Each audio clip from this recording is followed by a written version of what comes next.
Esta es la clase Ecología para Agronomía que corresponde al día martes 13. No te cases ni te embarques. Habíamos estado analizando hoy día en la mañana los factores ambientales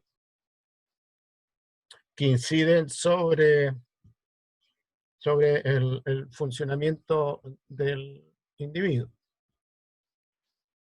Así que me imagino que ustedes jóvenes, chiquillos y chiquillas, ya pueden entender esta figura, representada por lo que podría ser un trigal, ¿no es cierto? Y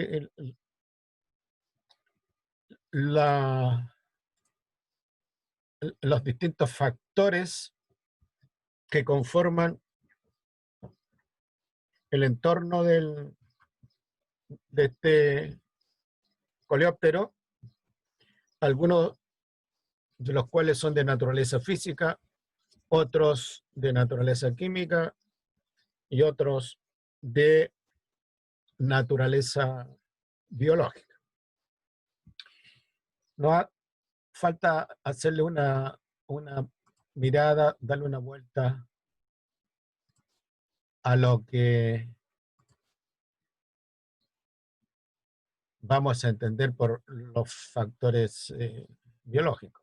Bueno, ustedes ya han estudiado los factores biológicos, ¿no es cierto?, a través de los cursos de biología general, biología celular, botánica, zoología,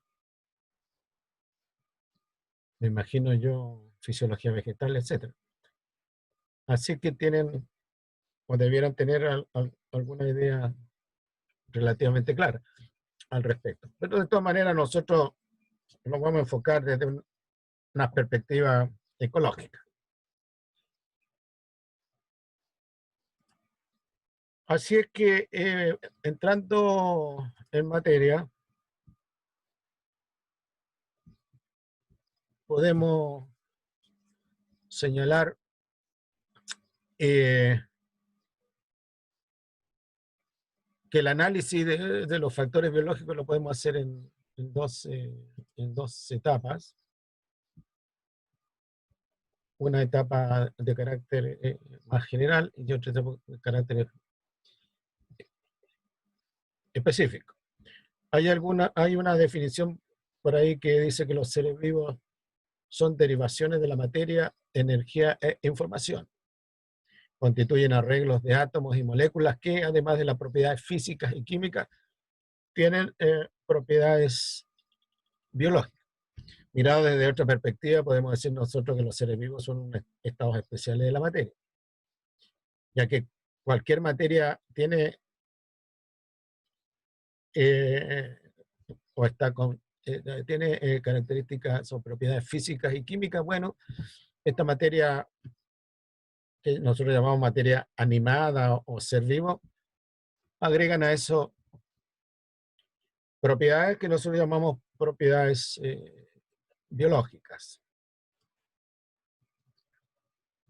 Ahora, ¿cuáles son las propiedades biológicas de la materia? Capacidad para transformar la materia y la energía, y aquí podemos agregar en esto de la transformación de la materia y energía, capacidad para transformar la información. El ejemplo más evidente de esto es el ser humano, la capacidad tremenda que tenemos nosotros para transformar, procesar la información.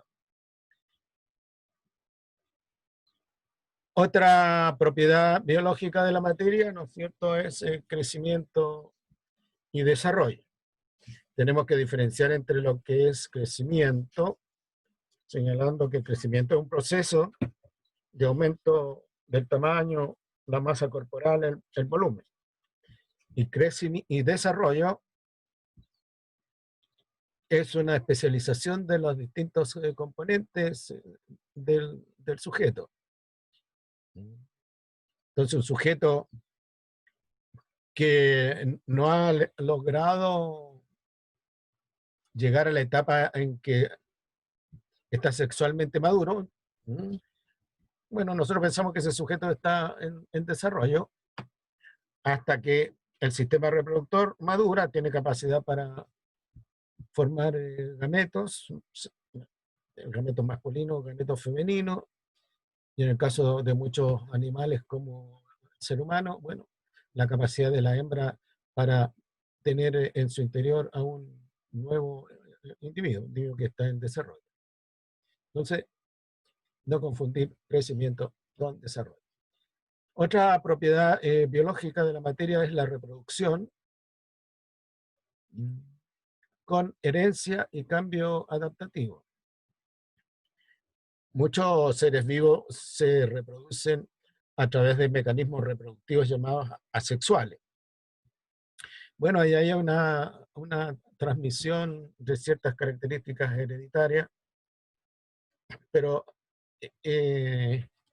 a diferencia de la reproducción con participación del sexo, bueno, ahí participan células especializadas, los gametos, que traen una información genética más diversa, más rica que aquellas células somáticas a través de las cuales un individuo se pudiera reproducir vía reproducción asexuada. Y entendemos por cambio adaptativo aquella capacidad que tienen los seres vivos para ir adecuándose a los cambios del medio ambiente cuando los cambios del medio ambiente ocurren en el largo plazo. Cuando los cambios del medio ambiente ocurren en el corto plazo, bueno, hay más bien procesos de acomodación. Pero cuando los procesos toman mucho tiempo y a consecuencia de ese proceso adaptativo surgen especies nuevas o dentro de las especies aparecen capacidades que antes no se tenía o no eran tan evidentes, como por ejemplo la resistencia a los insecticidas en muchas especies de insectos. Bueno, ahí hay un cambio adaptativo. Otra característica o propiedad biológica de la materia es la autorregulación y automantenimiento. O sea, los seres vivos se autorregulan. No, a menos que sea una etapa, un momento anormal, los tejidos no crecen indefinidamente, pero los órganos no crecen indefinidamente. Tienen tamaño predeterminado. Y se automantiene, o sea, un individuo, ¿no es cierto? Ya lo dijimos en la clase anterior, el individuo es capaz de enfrentar por sí solo la mayoría de los desafíos que le presenta la vida. Y se automantiene. A lo que se desgasta, lo reemplaza. También la materia viva tiene la capacidad para interactuar con el entorno y tener una conducta orientada. O sea, dicho en otras palabras, a consecuencia de estas interacciones, la materia viva se dirige hacia la fuente de la interacción, ¿no? Tenemos ahí una respuesta positiva, o bien se aleja de la fuente del estímulo que está determinando la interacción. Y ahí tenemos nosotros una reacción evasiva. Y ciertamente dentro de la interacción hay interacciones cuyo resultado es ser neutro. Se encuentran dos individuos, se miran unos a los otros, por ejemplo, y se quedan ahí, como que el otro no existiera. O bien uno se va y el otro se queda, pero el que se va no lo hace por la presencia del otro, sino simplemente se va. Esto se da mucho en los animales, en el ser humano. Son interacciones neutras. La, la materia viva también presenta una organización celular, lo cual significa que la unidad básica del ser vivo es la célula, y estas unidades se estructuran en tejidos, tejidos en órganos, los órganos en sistemas de órganos, y los sistemas de órganos se integran en el individuo completo, el cual, por lo general, responde como una sola unidad. Después tenemos la complejidad y organización jerárquica, en el sentido que estamos estructurados, ¿no es cierto?, en base a células, las células en tejido, los tejidos en órganos, los sistemas de órganos y los individuos. Ahora hay que tener presente que hay organismos que son unicelulares, de tal manera que la célula que conforma ese individuo es al mismo tiempo el individuo completo como la unidad estructural de ese individuo, la unidad morfofuncional, como se señala. Si hay alguna consulta, me interrumpen nomás. Ahora, ¿cuáles son los grandes principios de la biología? Un gran principio es que la unidad morfofuncional de los seres vivos es la célula. Pero hay que reconocer que a este principio lo está boicoteando, le está moviendo el piso el virus.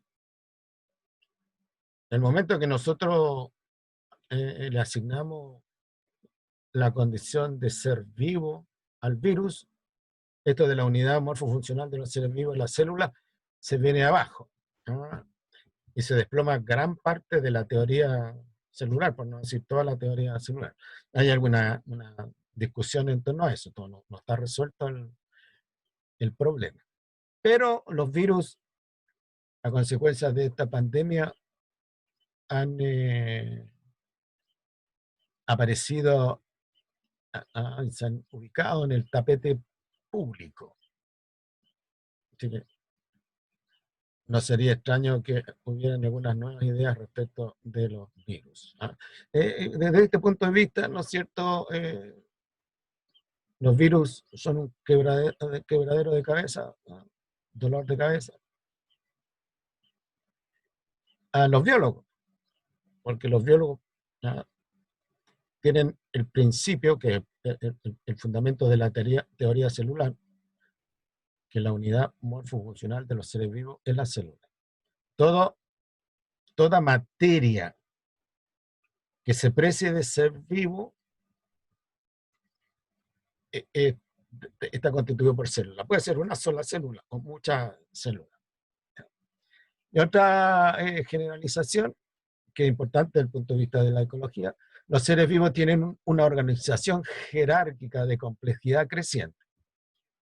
Pueden estar organizados en base a una sola célula, ser unicelulares, o en base a muchas células, ser multicelulares. Y los organismos, entonces, en la condición de individuo, como hemos visto en la clase pasada, se van organizando a niveles superiores de organización de la materia, y estos niveles superiores pasan a formar parte de lo que es el objeto de estudio de la ecología, con todas las implicaciones prácticas, sobre todo para gente como usted, que esta aproximación puede tener. Otra generalización: los seres vivos son un sistema abierto que intercambia materia, energía e información con su entorno. Esto tiene una tremenda implicancia en la teoría ecológica. Porque si definimos nosotros que ecología es el estudio de las interacciones de los seres vivos con su entorno, partimos de la generalización que el ser vivo es un sistema abierto, que para poder mantenerse como tal, esta materia tiene que intercambiar materia con su entorno, tiene que intercambiar energía con su entorno, y tiene que intercambiar información con su entorno. Y un aspecto importante también para la ecología: es que los seres vivos en este intercambio, ¿ah?, como sistema abierto, para poder enfrentar los desafíos que le plantea la vida, demandan recursos para poder satisfacer las necesidades o los requerimientos, demandan recursos. Ya vimos, ¿no es cierto?, que las plantas necesitan nitrógeno, necesitan agua, necesitan radiación solar, necesitan una determinada cantidad de calor, etc. Y durante este procedimiento, durante el procesamiento de recursos, generan, generan desechos. Eh, en el caso de las plantas, bueno, cuando nosotros tenemos cultivos muy extensos, bueno, se juntan una gran cantidad de desechos. La brosa que le llaman, o los restos de follaje, o los restos de aquello que no es utilizable por el ser humano. En muchos casos se reciclan, pero en otros casos se van amontonando en alguna parte del ecosistema. En el caso de aquellos que se reciclan, estos pueden ser recursos para el mismo ser humano, bueno, se puede usar como fuente de energía, por ejemplo, o para otros organismos que descomponen estos desechos. Otra generalización señala que los seres vivos se originaron en épocas geológicas pasadas en la Tierra a partir de elementos y las condiciones ambientales imperantes en esa época, a todos los factores ambientales. Ya le demostré, ¿no es cierto?, en una tabla, cómo la materia viva tiene la capacidad para concentrar algunos elementos y a partir de eso, ¿no es cierto?, ser capaz de organizar moléculas, macromoléculas. ¿Sí? En función de moléculas y macromoléculas, poder llevar a cabo las funciones propias de los seres vivos. Otra generalización es que desde tiempos primitivos, ¿no es cierto?, esta materia, la materia viva, ha evolucionado, se ha diversificado, pero también se ha extinguido. Y esto entonces plantea un desafío moderno, serio para el ser humano, porque nosotros ya sabemos que si las condiciones ambientales cambian, bueno, las especies corren el riesgo de extinguirse, como ocurrió, por ejemplo, con la extinción de los dinosaurios. Cambiaron las condiciones ambientales y los dinosaurios se extinguieron. La extinción de los dinosaurios facilitó la emergencia de otras especies, entre ellos los mamíferos, y dentro de los mamíferos el ser humano. Ahora hay preocupación que estos cambios ambientales que son muy rápidos, porque están forzados por el ser humano, y están ocupando menos tiempo que los procesos de cambio naturales, muchas especies queden en la condición en vías de extinción, incluyendo el ser humano. Y finalmente, algo que es importante para la ecología también, que las condiciones ambientales han sido y son importantes para la evolución y la extinción de los seres vivos. O sea, esta generalización nos advierte a nosotros que si nosotros vamos cambiando las condiciones ambientales a un ritmo más rápido que los procesos naturales, bueno, vamos a poner en condición delicada. Hay muchas especies de seres vivos, entre ellos nosotros mismos. Y aquí hay otra generalización que no la tengo yo, pero que está dando vuelta, que dice lo siguiente: la naturaleza no se va a extinguir. A pesar de las condiciones ambientales, siempre van a existir seres vivos. Se pueden extinguir especies, pero en reemplazo de esas especies extinguidas van a aparecer otros seres vivos. Pueden ser seres vivos más simples, o seres vivos más complejos, o seres vivos tan complejos como los que existen ahora. Pero la naturaleza se señala, tiene la potencialidad para emerger bajo diferentes condiciones ambientales que se den acá en la Tierra. No, no estamos hablando de condiciones ambientales que se dan en Venus o en Saturno o en otros de estos planetas.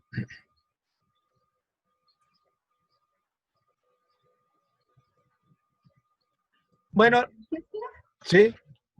Profe, yo tengo una pregunta sobre lo que hablaba de los desechos, sobre eh, cuán viable es como ahora ocupar nuestros desechos como heces de humanos para Sí. fertilizar. ¿Eso se hace? Bueno, se hace en países subdesarrollados, ¿no? Donde los desechos humanos los agarran tal cual y los lanzan a los suelos donde se cultivan. Por supuesto que las enfermedades infectocontagiosas, las enfermedades parásitas son bastante comunes en esos países. Pero hay una serie de estrategias para depurar al máximo, ya en países más industrializados, para depurar al máximo la materia fecal. Cuando yo digo depurar al máximo la materia fecal, es eliminarle todos los gérmenes patógenos que puedan tener los huevos de parásitos que puedan haber, pero sigue habiendo un problema que las fecas humanas, no por supuesto en todas las condiciones, eh, pueden tener metales pesados. Y uno de los problemas para usar la feca humana es eliminar los metales pesados. La eliminación de los metales pesados tiene un costo que supera el uso, que supera la inversión en usar fertilizantes químicos. ¿Me entiendes? Pero eso está dentro de, lo mismo pasa con el agua, está dentro de las alternativas que va a tener que explorar el ser humano, ¿ya? El reciclaje de la materia fecal, el reciclaje de las orinas para ver qué se puede usar. Por ahora, la materia fecal se usa en algunos países muy pobres, muy poco desarrollados, pero se usa. Pero no es una cosa de extensa, ¿no? Y ciertamente en los países en vía de desarrollo no se usan.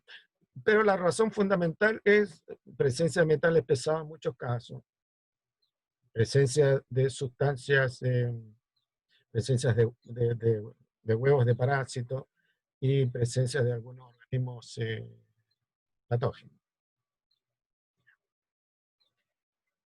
Ahora, a manera de repaso, recordarán ustedes, ¿no es cierto?, que de acuerdo a la clasificación de Whittaker, hay dos tipos de clasificación. Una que habla de los 5 reinos, que es la clasificación de Whittaker, y otra que habla de los 3 dominios. ¿Ya? A mí me gusta la clasificación de Whittaker porque tiene mayor sentido didáctico. Pero como son propuestas, no son, digamos, la última palabra, por un lado, y por otro, tampoco son propuestas equivocadas al nivel de análisis que nos... Dentro de los 5 reinos, bueno, tenemos el reino de los organismos más simples, las moneras, después organismos un poco más complejos, las protistas, eh, los hongos, las plantas vasculares y los animales. Entonces, si nosotros miramos esto, la interacción de un individuo vegetal, bueno, ese individuo vegetal, esa planta, a nivel de raíz, por ejemplo, puede que esté interactuando, ¿no es cierto?, con las bacterias que están transformando el nitrógeno, las materias nitrificantes, por ejemplo. Ciertamente puede estar interactuando también con bacterias que le causan daño a la raíz. En el caso de los, protistas, eh,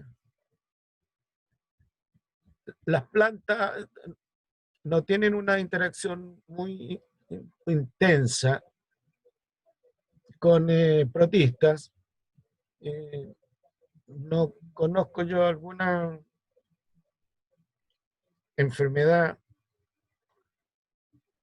relevante que causa daño a las plantas, por ejemplo, y el agente causal sean los protistas.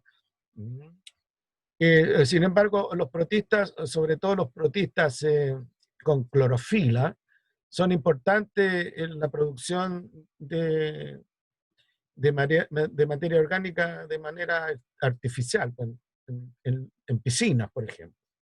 Y de ahí se extraen, ¿no es cierto?, los protistas con clorofila, y de ahí se puede lograr clorofila aislada, se pueden lograr vitaminas, etcétera. Y en el mar, los protistas con clorofila son los encargados de la producción del mar.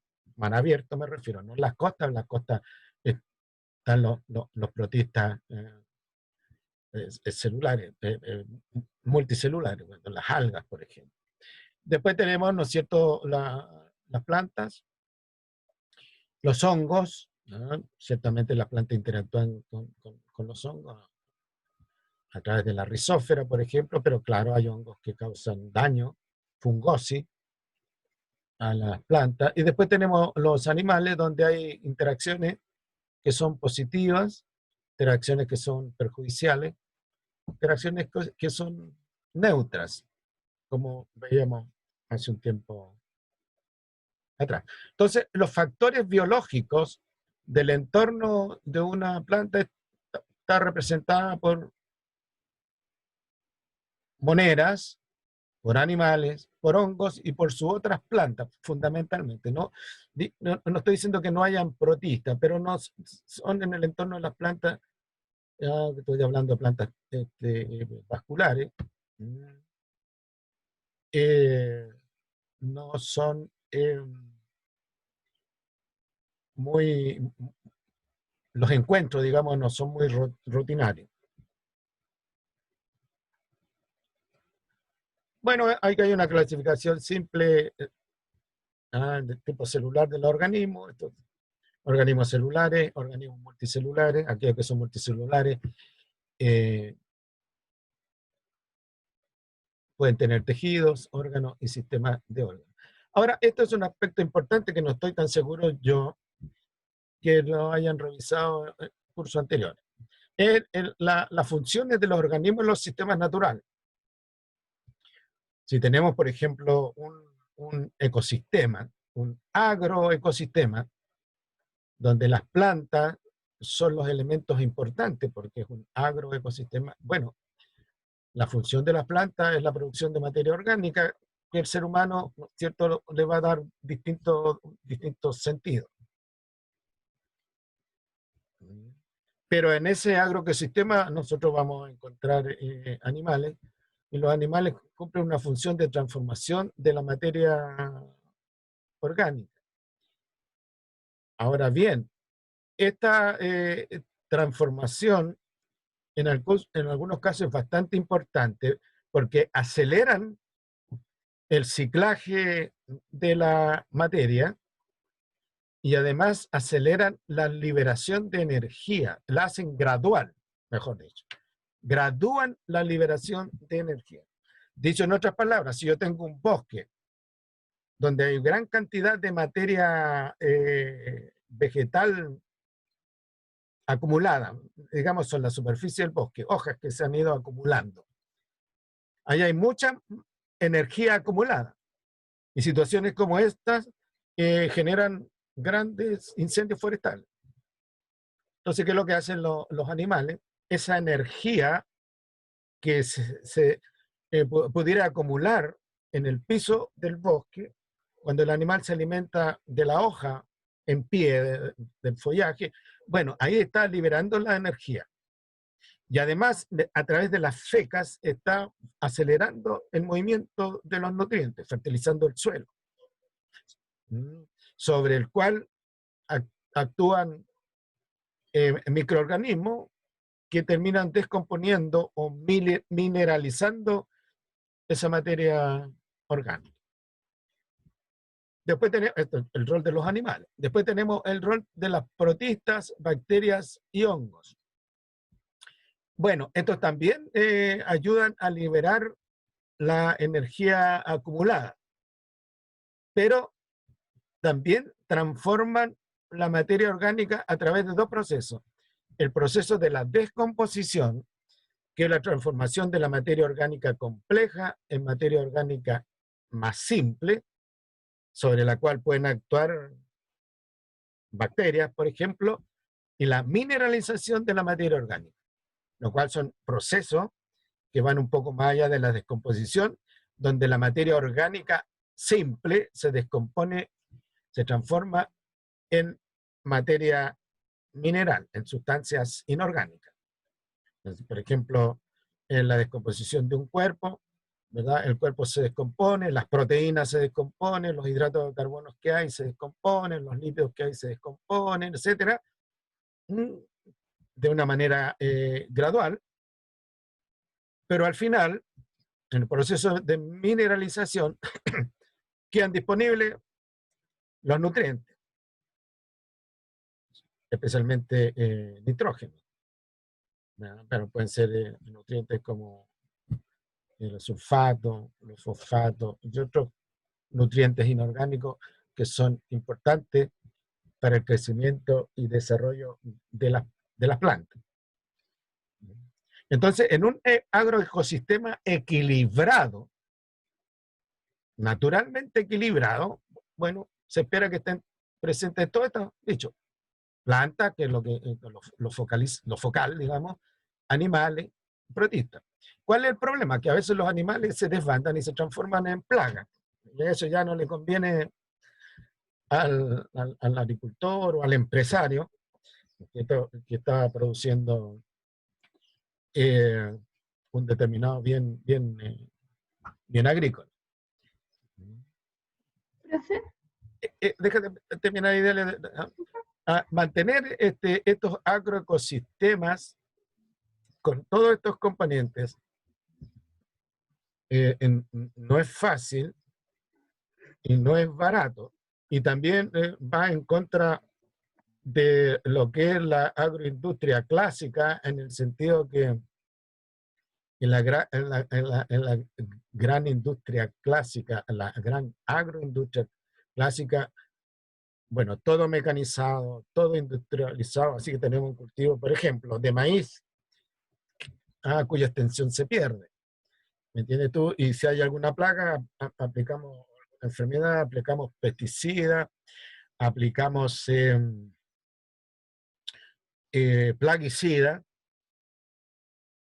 fungicida, lo que sea. Y si nos faltan nutrientes, bueno, agregamos nutrientes artificiales. Pero la tendencia actual es ir recurriendo a estos procesos naturales para liberar, ¿no es cierto?, la carga que ha ido aumentando, la carga de pesticidas, la carga de fertilizantes, la carga de plaguicidas, herbicidas, todo lo que termina en SIDA, suicida, que quiere decir muerte. Sí, ¿quién preguntaba algo? Yo, profe, le quería preguntar si la mineralización es simultánea a la descomposición.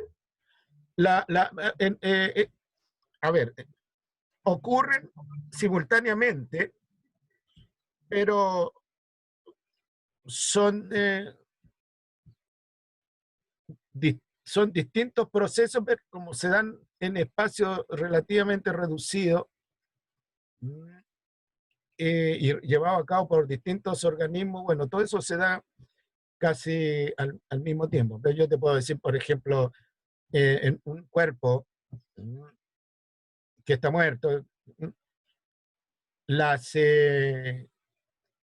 materia orgánica que es fácil de descomponer, se descompone rápidamente y vienen los agentes mineralizadores sobre esa materia. Pero hay otra materia que es de difícil descomposición, le llaman materia orgánica recalcitrante, que es de difícil descomposición, entonces tiene que esperar un tiempo más largo, 1 año, 2 años, y si las condiciones así lo favorecen. Y una vez que ocurre la descomposición, ponte tú, de la celulosa, sobre todo la lignina, bueno, ahí hay un proceso de mineralización. Pero los compuestos lábiles a descomposición y mineralización se hacen relativamente, ocurren en tiempos relativamente cortos. Y así va quedando entonces en libertad los nutrientes elementales, sobre todo nitrógeno, fósforo, azufre. Para las plantas estoy hablando, digamos, y elementos menores.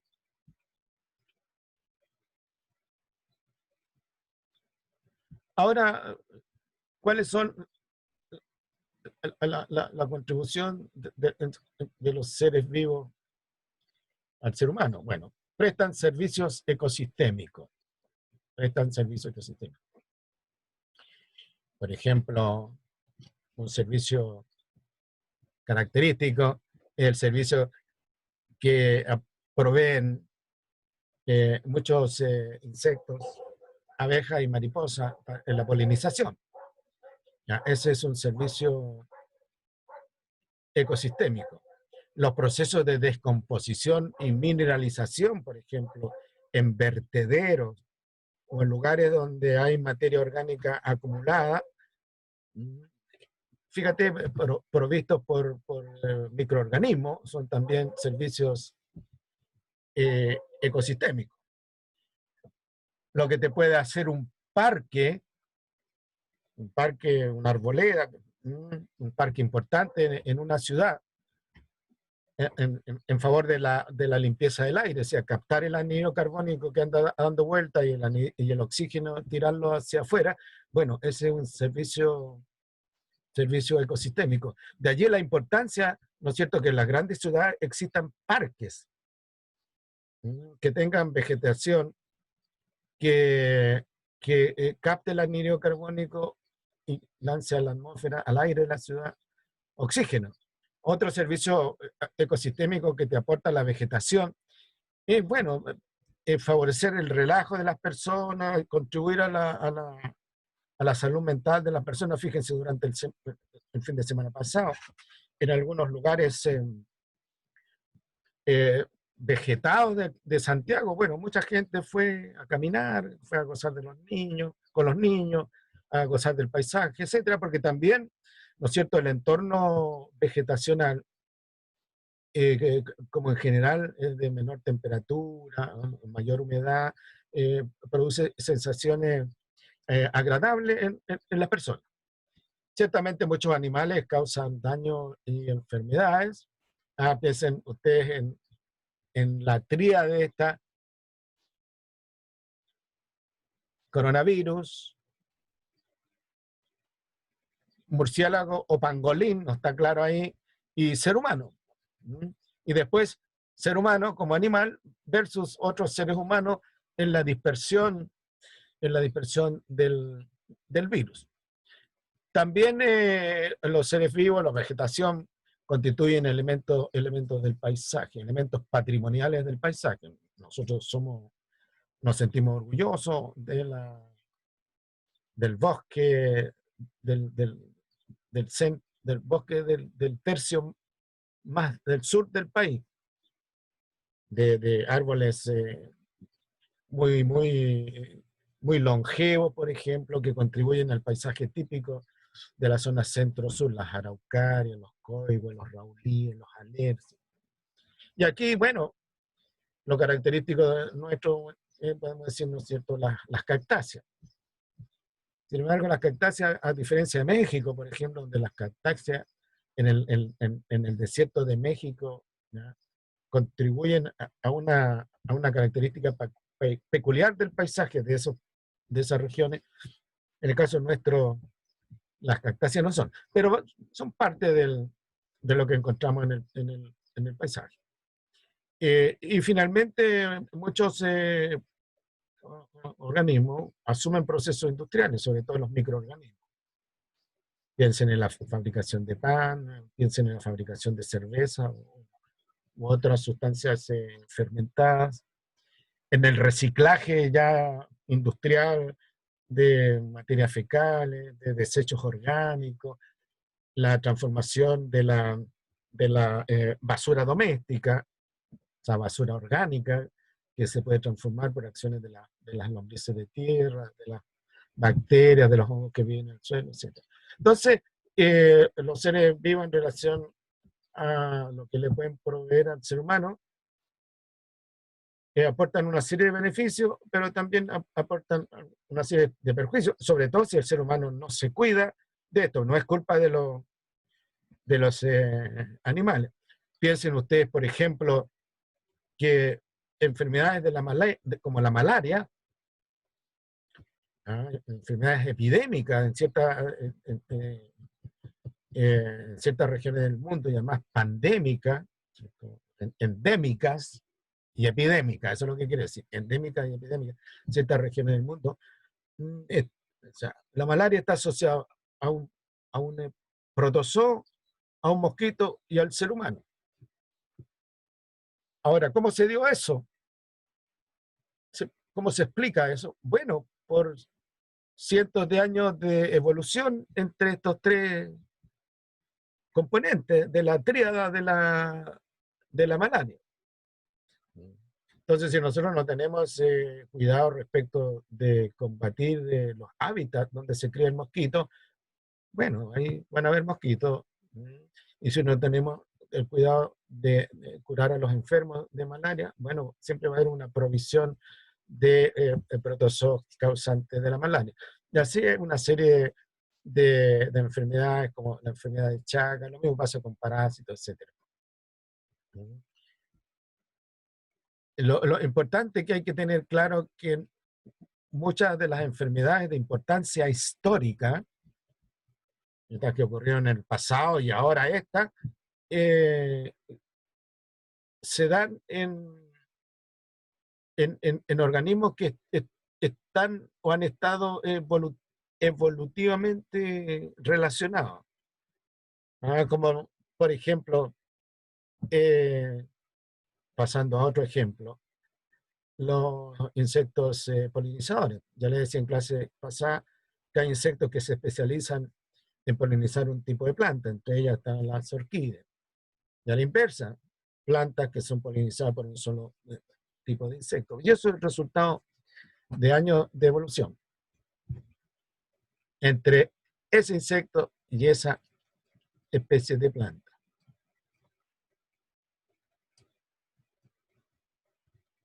Bueno, ¿tienen alguna consulta respecto de esto?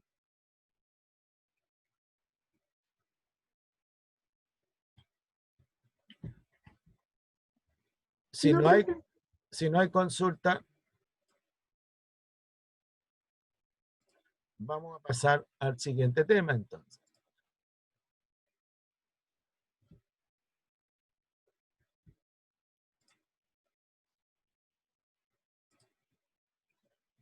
Siguiendo con el análisis de los factores biológicos del entorno de una planta.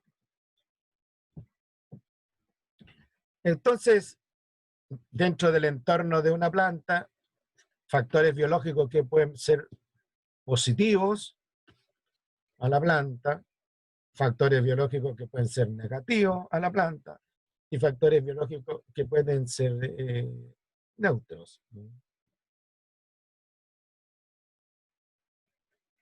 Es ciertamente que ustedes están interesados en los dos primeros casos, que sean beneficiosos para la planta, positivos, como los polinizadores, por ejemplo, y los otros, ¿no es cierto?, factores biológicos que sean negativos para la planta, que les causan daño. Deterioro, falla baja en la producción, problemas de desarrollo, etc. Todo esto se tiene que analizar en términos de la especie. En términos de la especie. Ya por ahí nosotros hay algunas definiciones. Una especie, que lo que hay varias especies, hay varias definiciones de especie, pero nosotros nos vamos a quedar con la definición biológica de especie. ¿Qué es lo que dice la definición biológica de la especie? La especie es el conjunto de individuos o poblaciones genéticamente similares entre sí, y si son capaces de entrecruzamiento en la naturaleza, producen descendencia fértil. No se cruzan con otros miembros de otro conjunto de igual jerarquía. O sea, los individuos que pertenecen a una misma especie, si se juntan, se pueden cruzar. Pero los individuos que pertenecen a especies distintas, a menos que sean situaciones excepcionales, como de laboratorio, por ejemplo, si están presentes en el mismo territorio, no se juntan, o sea, no se entrecruzan. Y si ocurriera ello, producen una descendencia estéril. Ahora bien, nosotros definimos como el individuo aquella entidad, podemos definir al individuo como aquella entidad biológica que representa a la especie en un lugar determinado, en un lugar específico. Y este ejemplo yo se lo señalo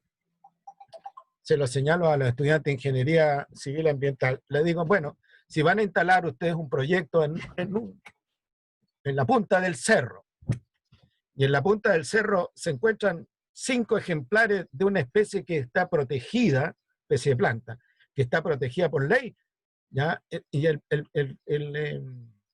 proyecto empieza a tener problemas. ¿Por qué? Porque en la punta del cerro, donde se va a llevar a cabo, está presente la especie A, que está representada por 5 individuos, pero está presente la especie A. Y esa especie está protegida por ley. ¿Ya? Entonces, el individuo puede estar aislado y representa a la especie, o el individuo puede estar formando de una población, es decir, un número mayor de individuos en el mismo territorio. Y en ambos casos, esos individuos representan a la especie en cuestión.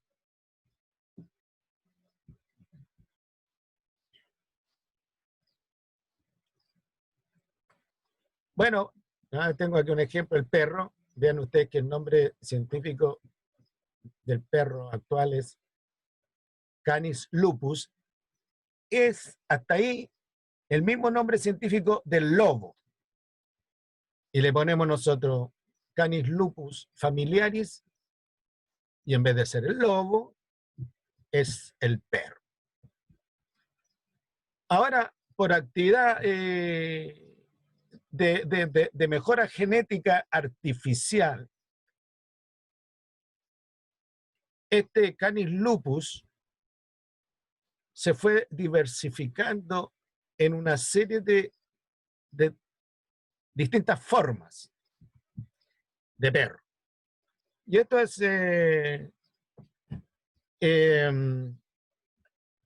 selección genética artificial llevada a cabo por los criadores de perros.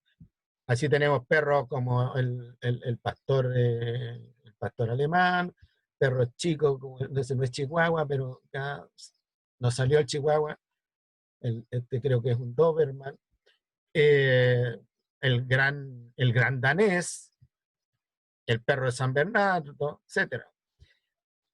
Aquí hay una diferencia genética importante entre un perro y otro, y hay ciertas características que la raza de perro la hacen evidente, como por ejemplo perros pastores, perros que cuidan ovejas, perros que son de compañía, de niños, perros que puedan salvar personas en lugares de riesgo.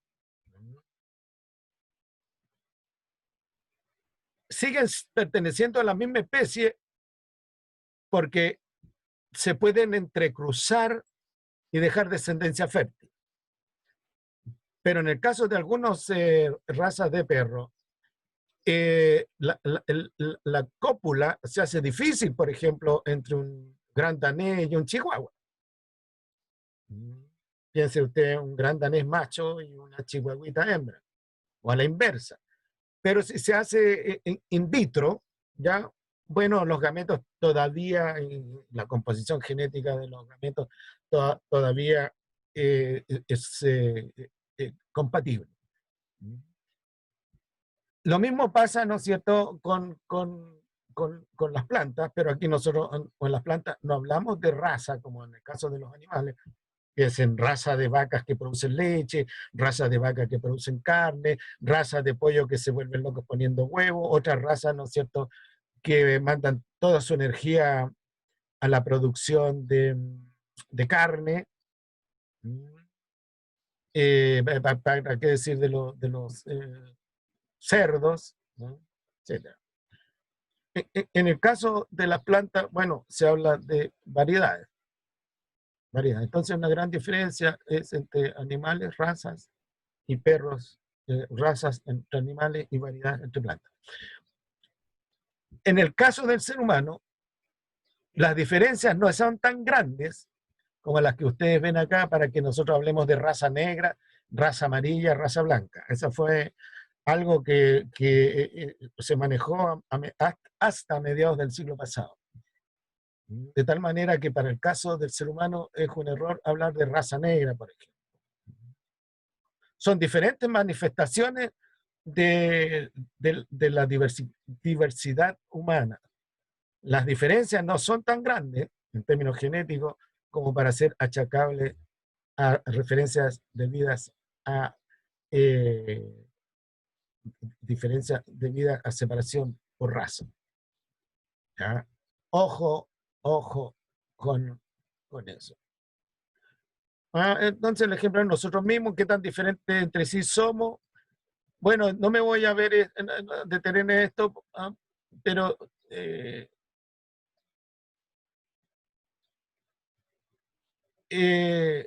lo que se piensa que una de las características físicas del Homo sapiens moderno, que es un mentón prominente, como el que están viendo ustedes en estas mujeres, una frente prominente, como el que están viendo estas mujeres, un mentón prominente, sobre todo vean ustedes acá, mente prominente,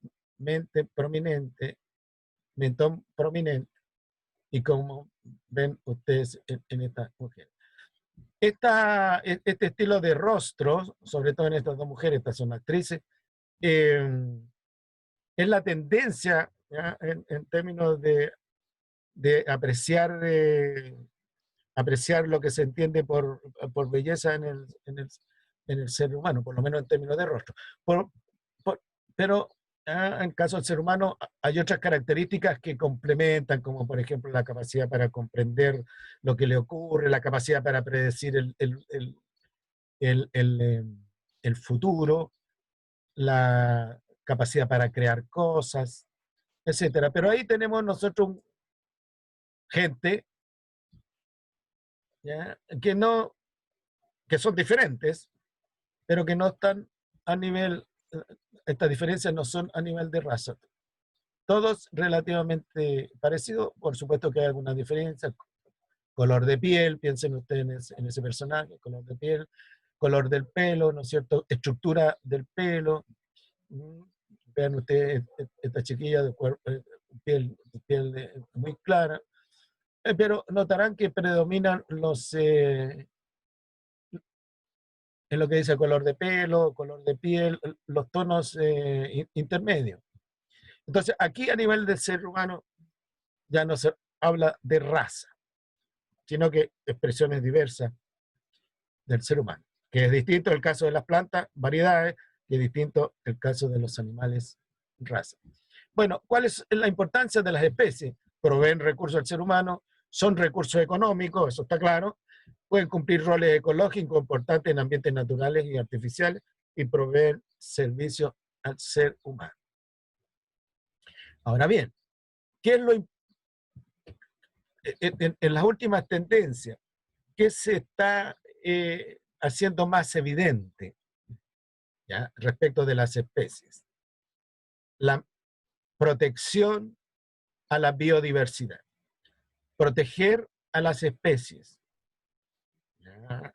proteger la expresión de la naturaleza en términos de diversidad de especies, la llamada diversidad biológica o biodiversidad.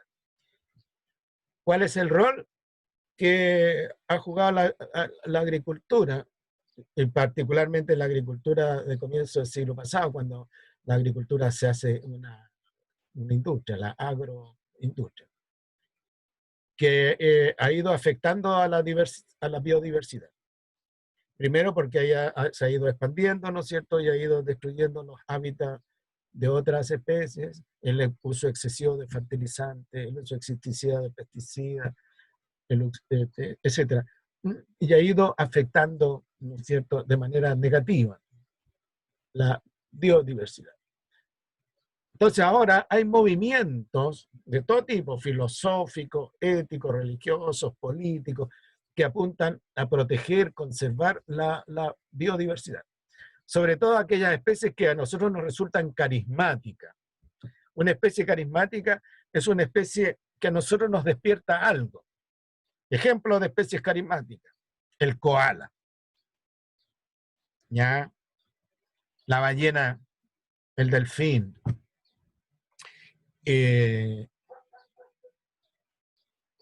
panda, profe. ¿ah? El panda, el panda.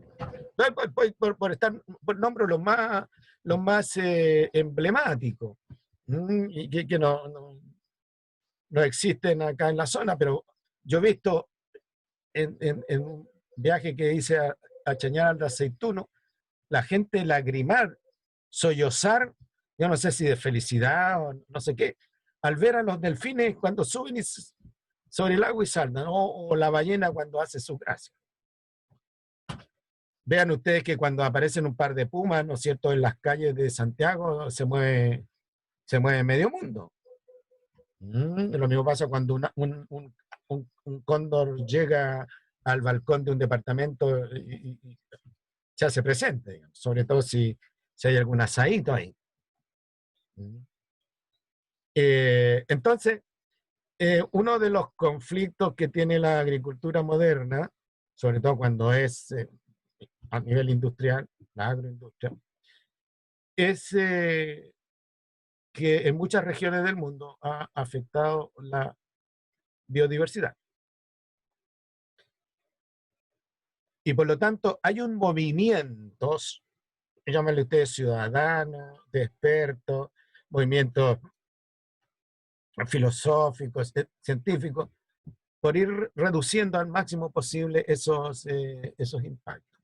Y ahí ha aparecido, ¿no es cierto?, lo que se llama la agricultura sustentable, y no solo agricultura sustentable porque produce productos agrícolas de manera sustentable, sino que al producir estos productos agrícolas de manera sustentable no atenta contra otros elementos del ecosistema, no los desplaza, no los destruye. La agricultura orgánica, la agricultura ecológica, todo eso le da contexto, ¿no es cierto?, mejor dicho, todo esto le da respuesta a estas tendencias. Así que no se extrañen ustedes si cuando ustedes estén en el pic de su ejercicio profesional tengan que recurrir a otras prácticas agrícolas más amigables con el medio ambiente. Hasta mediados del siglo pasado, bueno, la gran solución era aplicar fertilizantes, aplicar tecnología en las araduras, por ejemplo, en la cosecha. Ya he visto en Estados Unidos la colecta de trigo, por ejemplo, en tremendas máquinas que te reemplazan a 100 personas colectores de trigo de épocas antiguas, épocas pasadas. El consumo de agua.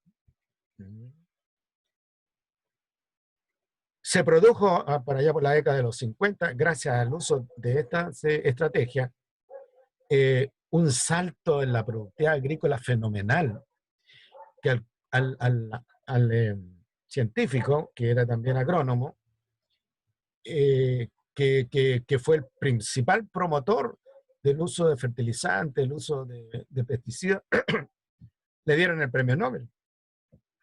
Porque la producción agrícola se disparó. Trigo, arroz, maíz, qué sé yo. Los productos clásicos, azúcar, disparó. Pero 30, 40 años después se empezó a hacer evidente el uso intensivo de pesticidas y fertilizantes. Ya, entre otras cosas porque otros componentes del medio ambiente empezaron a mostrar esos efectos, y además que la productividad que había subido dramáticamente se empezó a bajar, empezó a disminuir. Ahora, tipos de especies, bueno, ciertamente hay especies según su nivel de domesticidad, porque especies domésticas.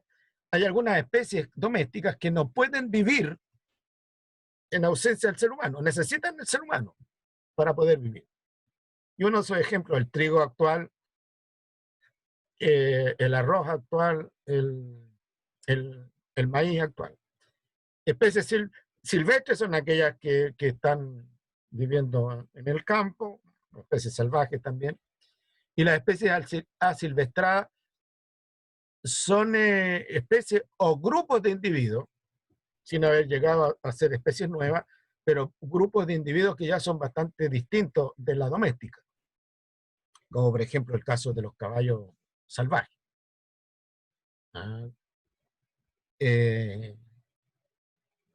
En Estados Unidos, por ejemplo, ¿cierto? Llegaron de Europa los caballos y después animales, algunos animales se arrancaron de donde estaban confinados, ¿no? El caballo se usó mucho en la caballería, se arrancaron y se transformaron en animales asilvestrados, los cimarrones, y en el sur de Chile los baguales.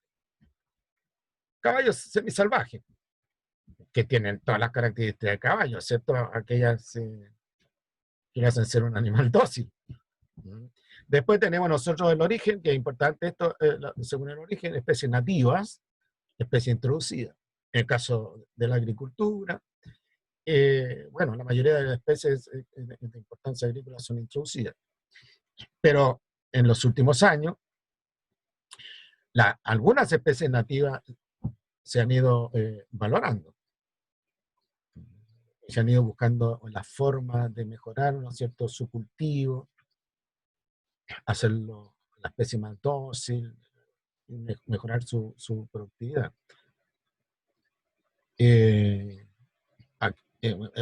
Por ejemplo, muchas especies de los Andes bolivianos, de los Andes peruanos, bueno, la quinoa creo que es una especie nativa que se está tratando de usar ya de una manera más masiva, un punto de vista más productivo, ¿no? Un punto de vista de campesino, o de huerta familiar, o de cultivo de subsistencia.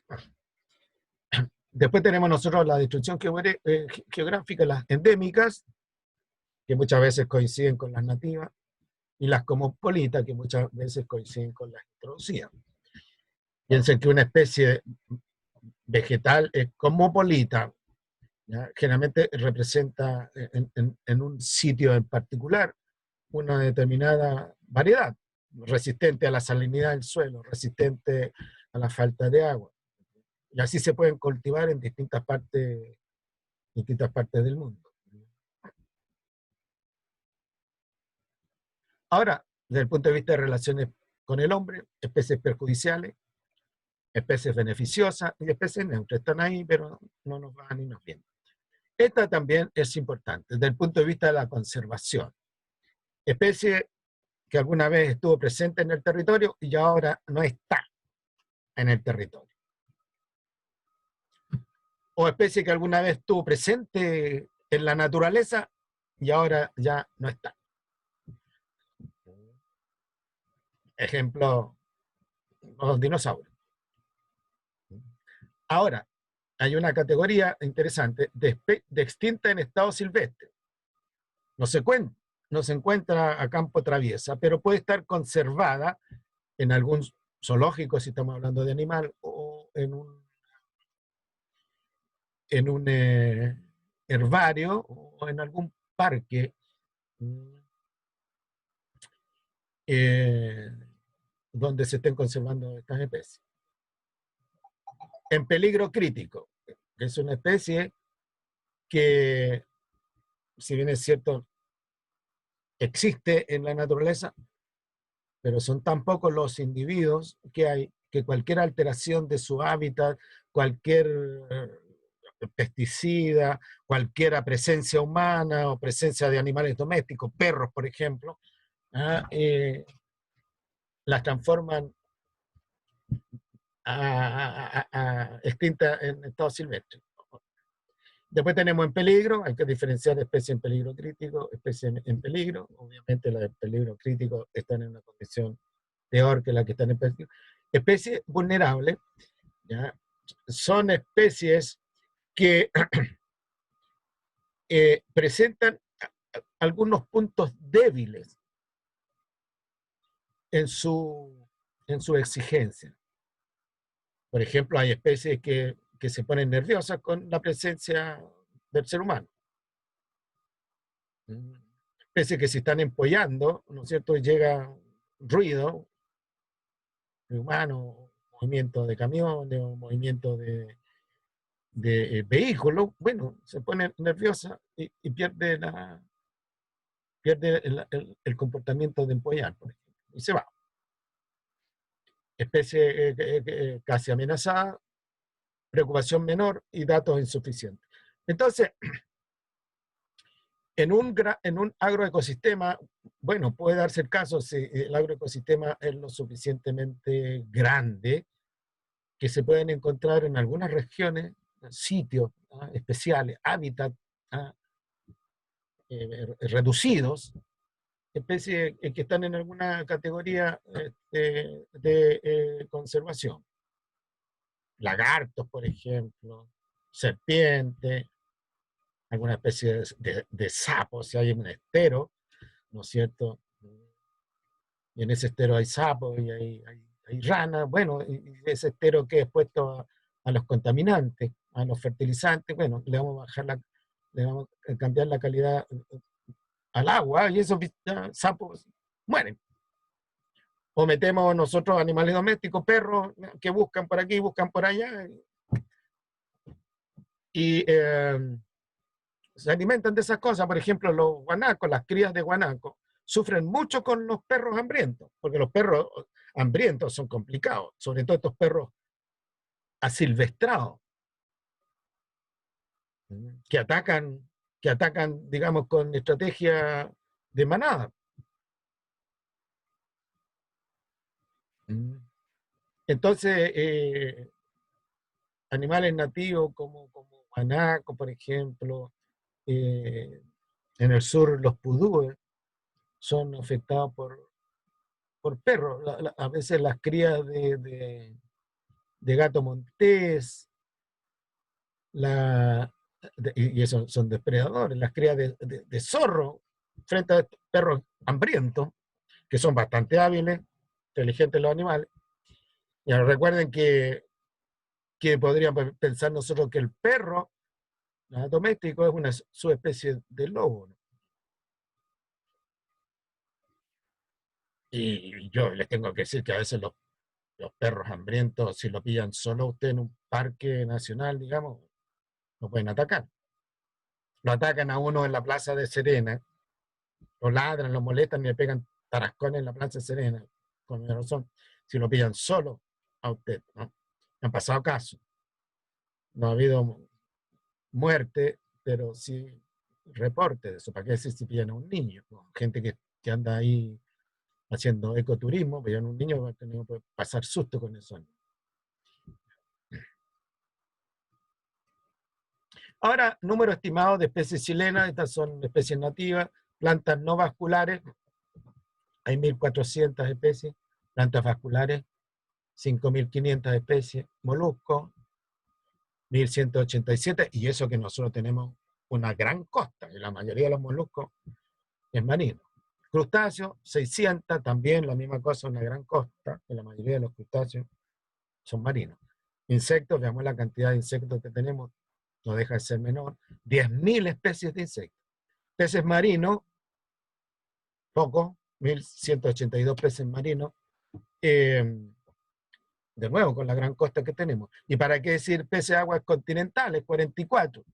De nuevo, ya si en el área donde hay un gran cultivo, hay estero, río, una laguna natural, y ahí viven peces de aguas continentales y le llega, ¿no es cierto?, drenaje rico en compuestos nitrogenados, compuestos sulfurados, fertilizantes, todo otro, obviamente esos peces van a terminar muriendo porque son sensibles, peces de aguas continentales.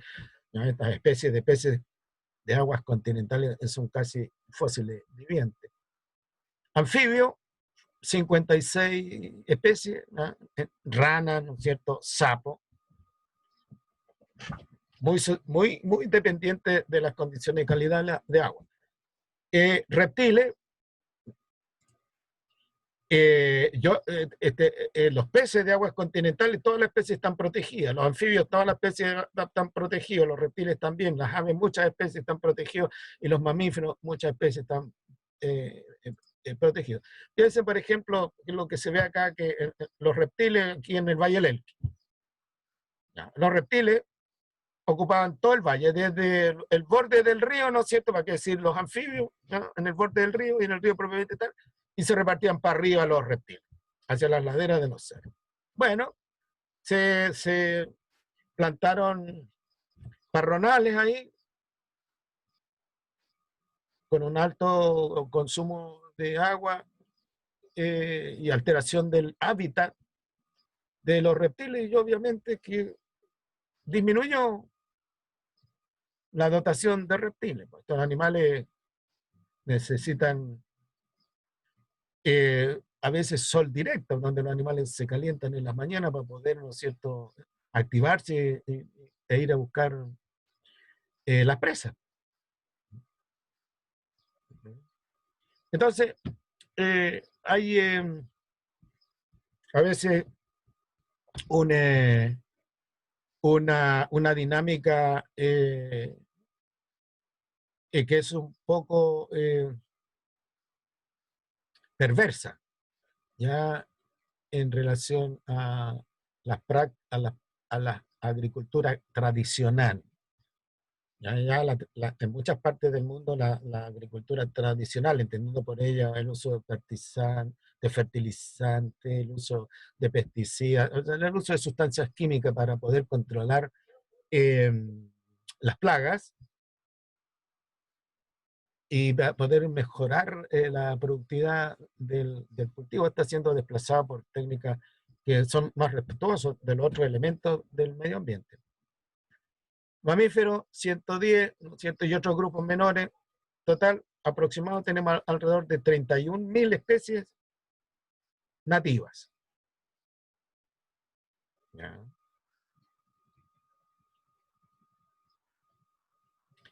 Ahora, la definición legal de la categoría de conservación de la especie chilena, llámese planta o animal. Extinguida en todos los ámbitos de su existencia. Extinta en estado silvestre. Extinta en condición silvestre, pero no en otros ámbitos de su existencia. Puede estar, dije, en un zoológico, puede estar en un herbario, puede estar en un parque nacional privado, puede estar en un parque nacional público.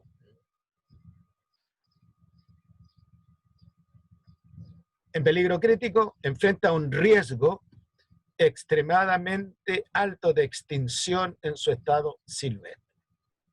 Enfrenta un riesgo extremadamente alto de extinción en su estado silvestre. Tenemos una especie, por ejemplo, el monito del monte, que es un marsupial, fíjense ustedes, un fósil viviente, un poco más grande que un ratón. Come insectos como desesperado de la cabeza. Come insectos, ¿no?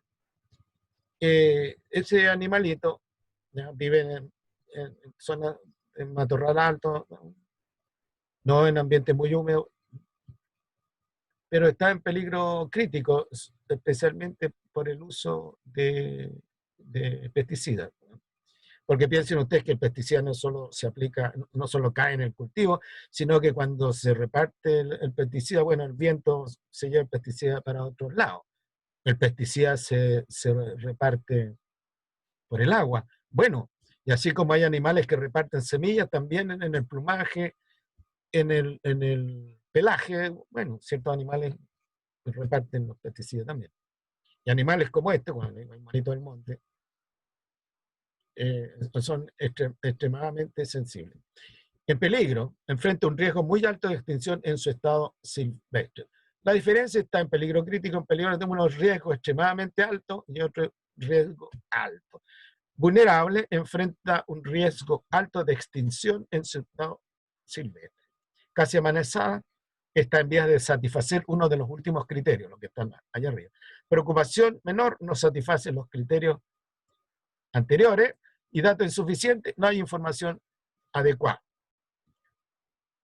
Sobre todo si hay una especie que es poco ubicua, o sea, no se encuentra fácilmente. Y estudiar esa especie sale muy caro. Hay que meterse por distintos espacios, ¿no es cierto?, territorios donde el acceso es difícil. La condición esta de extinta, extinta en estado silvestre, ya, tiene que ser legalmente determinada. No basta que un grupo de personas, aunque sean expertos, digan esta especie está en estado en peligro crítico. Tiene que estar legalmente ratificado. O sea, tiene que haber un reglamento, una ley, una suerte de decreto con fuerza de ley que diga la especie A está en peligro crítico.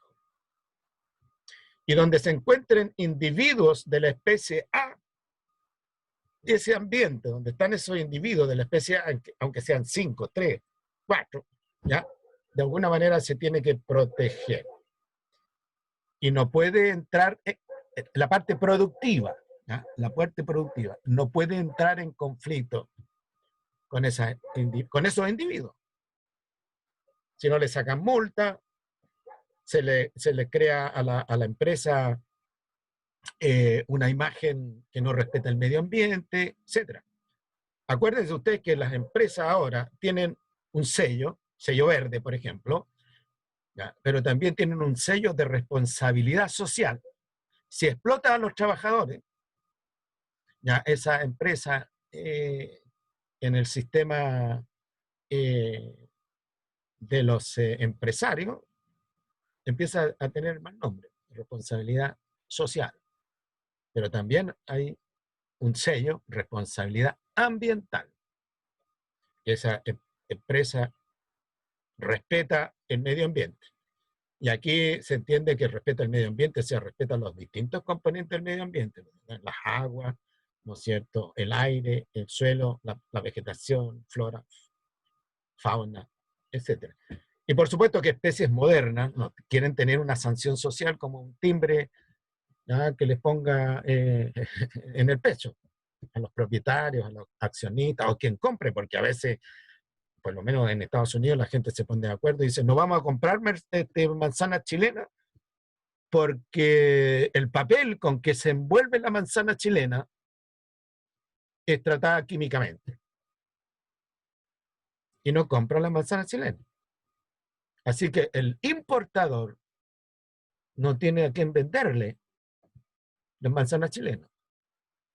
Y se pagó uno por la manzana chilena y se tiene que deshacer de las manzanas chilenas, bueno, recibirá 0,1 o 0,05 por la manzana chilena cuando se destina a alimentos para los chanchos. Otro ejemplo. En Estados Unidos hubo un movimiento para no comprar muebles que son de muy buena calidad, hechas con madera nativa chilena. Y los importadores de muebles hechos con madera nativa chilena, que se yo, empezaron a quedarse cachados con muebles. ¿Y para qué decir la gente que fabricaba muebles en el sur de Chile? Razón, se usaba, ¿no es cierto?, madera perteneciente a especies en vía de extinción, o en alguna de estas categorías. Las maderas nobles que le llaman, ¿no es cierto?, de la alerce, el coihue, el mañío, etc. Entonces hay que tener mucho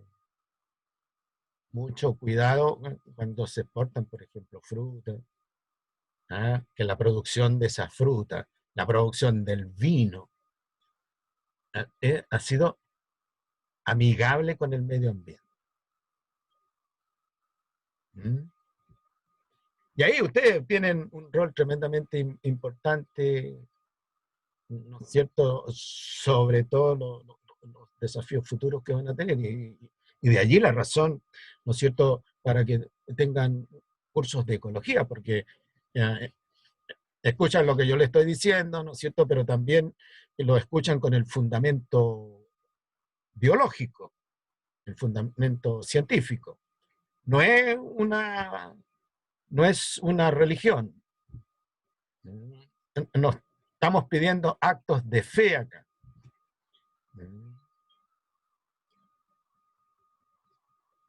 Ahora, el estado de conservación de la fauna, ya, y con esto termino, estado de conservación de la fauna nativa de vertebrados terrestres.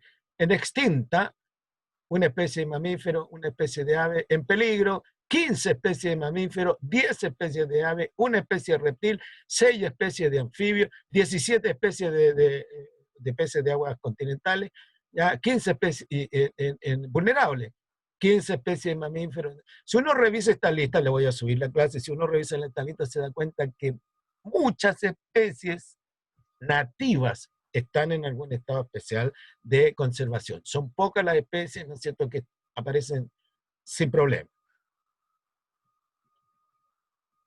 Ahora, estado de conservación de la flora arbórea y arbustiva nativa de Chile.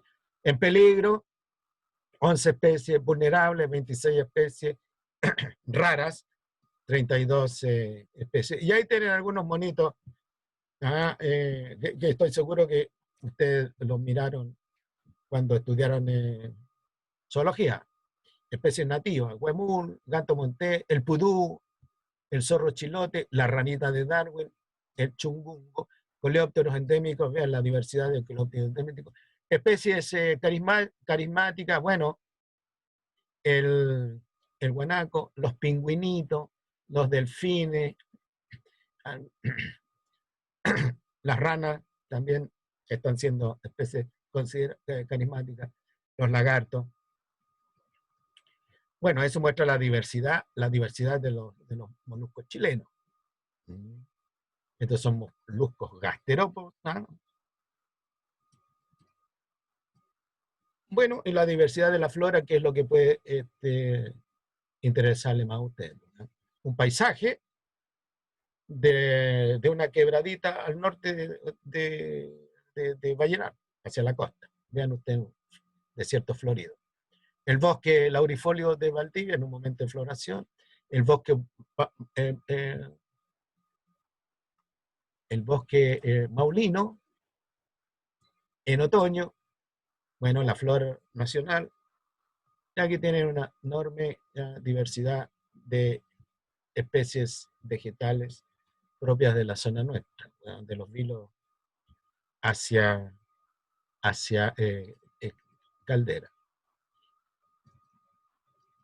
Bien, y con esos jóvenes terminamos la unidad y agradeceré desarrollar lo más concienzudamente posible la guía de autoestudio. Si usted ha hecho todas las actividades, en grupo por supuesto, ha hecho todas las actividades que le pide la guía, tenga por seguro que le va a ir bien. Lo que yo voy a hacer en la prueba es medir qué tanto esfuerzo le pusieron a este trabajo. Es por el bien de ustedes, no es por el bien, no es por el bien mío, digamos.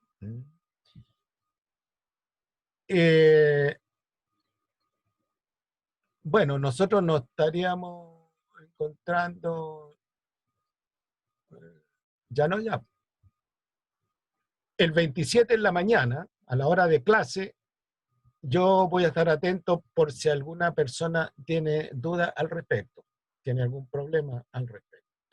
Y ahí probablemente le voy a dar más antecedentes respecto de cómo hacer la prueba, cómo nos vamos a comunicar, en caso que haya alguna eventualidad, de desconexión, y qué sé yo.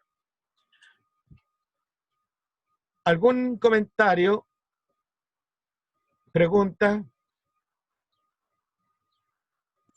Hola, profe. Yo tengo una duda. Dígame. Con respecto a cuando habla que los productos químicos amenazan a las especies, pero si bien se sabe que en la naturaleza también hay compuestos químicos, pero este que amenaza es el que se fabrica de manera artificial, como en laboratorio, o no necesariamente. Es mi duda que tengo. Mira, hay en la naturaleza compuestos químicos que ciertamente pueden matar a quien lo recibe. Pero como la presencia de estos compuestos químicos en términos evolutivos lleva muchos años, generalmente no los mata, e incluso el receptor de estos compuestos químicos los transforma en su propia defensa, o sea, tiene órganos donde concentra el compuesto químico, y si alguien se come a ese receptor, el que se lo ha comido, el depredador superior, se muere o lo bota, lo vomita. ¿Ya? Ese es el asunto. Los compuestos químicos, hago alusión yo, bueno, la nicotina, por ejemplo, se usa como insecticida, y eso es natural, pero en elevadas concentraciones. En elevadas concentraciones. Ahora bien, los compuestos, los agroquímicos que se usan, que matan rápidamente a una hierba, los herbicidas, o que te matan rápidamente a un insecto, son generalmente compuestos que no se encuentran en la naturaleza, por lo tanto no tienen mecanismos que te puedan, no hay organismos que te puedan metabolizar, ¿no es cierto?, ese compuesto y hacerlo inocuo. ¿Ya? Y